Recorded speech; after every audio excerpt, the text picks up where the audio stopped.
L'hiver est là, maintenant bien présent, avec son froid, mais avec sa chaleur humaine aussi, avec cette période de fête, cette période de famille où on retrouve tout notre entourage, où les enfants sont à la fois joyeux, mais à la fois énervés, excités à l'idée d'avoir des cadeaux qu'on leur promet, ou des surprises justement. Mais c'est aussi une période où on va retrouver des modifications des habitudes de sommeil. Peut-être un changement d'appétit, une baisse d'énergie aussi. Tout ça va nous amener à manquer de concentration. Et on peut être amené, justement, alors que c'est la période de fête, de retrouvailles, à se retirer socialement, à s'éloigner un peu. Qu'est-ce que c'est que ces troubles? Qu'est-ce qu'ils viennent nous apporter comme message?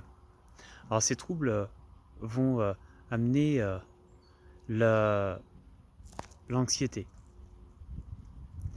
sont dus au, au stress, un changement d'habitude, un changement de saison qui, bien sûr, va modifier notre énergie magnétique, notre énergie fluidique. Alors qu'est-ce qu'on va pouvoir faire pour, pour travailler tout ça, pour aller mieux? Alors, plein d'idées. J'ai oublié une petite chose, bonjour, je suis Ghislain, hypnothérapeute et magnétiseur. Donc on va pouvoir travailler sur soi de plein de façons. Pourquoi pas déjà aller conscientiser, aller chercher à savoir s'il n'y a pas un message derrière, et si ces messages-là, ils sont importants aussi. Qu'est-ce que ça nous rappelle, les périodes de fête? Peut-être justement un retour en arrière, une période où les événements se sont produits soit justement très joyeusement, et c'est tant mieux, ou alors une période de trouble aussi. Une période que finalement on n'apprécie pas réellement, parce que déjà on n'est pas nécessairement habitué à avoir autant de monde, et la famille, et cet instant un peu sournois peut-être, où tout le monde est content, la magie de Noël, et pourtant le reste du temps, qu'est-ce qu'on en fait? Ces habitudes-là amènent cette anxiété. Cette anxiété,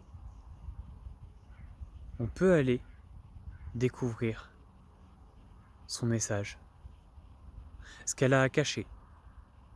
Et justement, est-ce que c'est réellement quelque chose qu'elle cache, cette peur-là?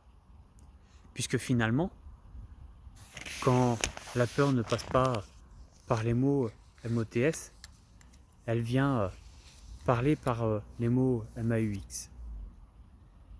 Et alors, c'est qu'on ne l'a pas entendu déjà. C'est qu'on n'a pas su l'exprimer. Qu'est-ce qu'il nous reste à faire alors? Pourquoi pas l'exprimer?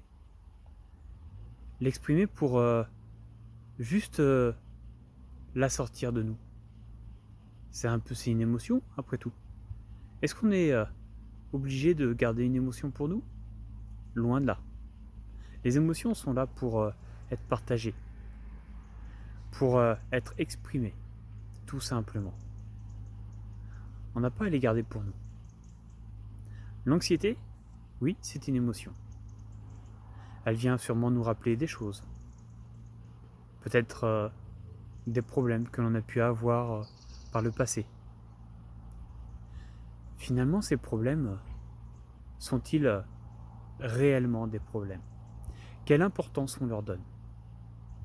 Avons-nous besoin de leur donner énormément d'importance? Ils sont passés, ils sont derrière. Aujourd'hui, ça fait notre expérience, et c'est cool d'avoir de l'expérience. Ça nous permet d'affronter les autres événements avec courage, avec du recul aussi, pourquoi pas, pour pouvoir avoir l'esprit tranquille. Je vous remercie, à bientôt.